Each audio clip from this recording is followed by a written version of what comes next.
There's a trend in Africa, and if you look at this trend, you can evenly find it on social medias. You will find that trend. You will see Africans posting photos of their cities, towns and cities and the buildings that are in those countries.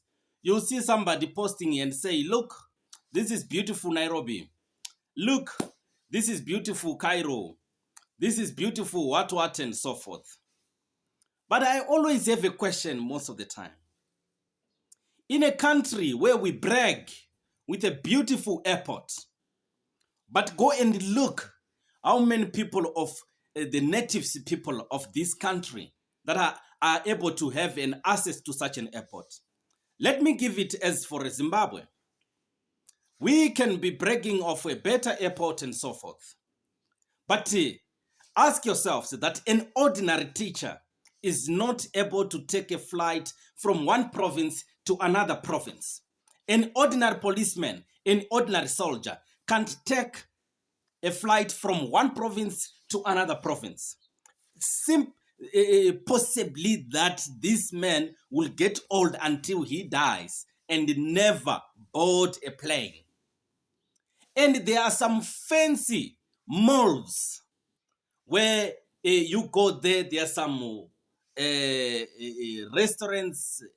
You go there, you find a meal, just a meal is 35 US dollars, 50 US dollars for one person. Okay? You go to the hotels only one night. How much is it? How much is the food there? Those things are only used by a small number of people. The so-called elite, the so-called investors, and the corrupt politicians are the only people that have gotten access to those such infrastructures and facilities. But how did they do this corruption, these three people?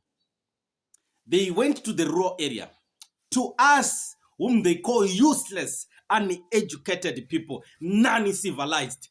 We have been there on our rural area with our resources. They discover lithium. We are removed from that land. They come with their investors and their politicians and their tourists who goes to our parks and so forth are the ones that use those facilities we brag with.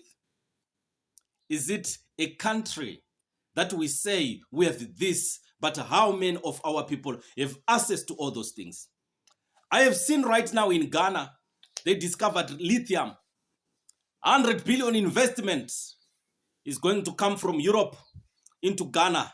Akufo-Addo is signing for that.